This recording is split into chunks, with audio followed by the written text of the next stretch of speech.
Hello guys, আজকে দুপুরের খাবার আমার করলা ভাজি, পুঁটি মাছ ভাজা, ভাত, আলু ভাজা,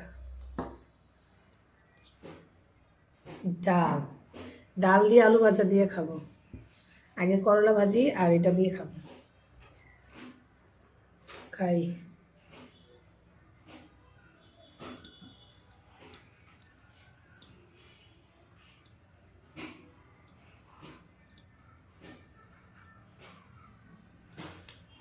বিসমিল্লাহির রহমানির রহিম।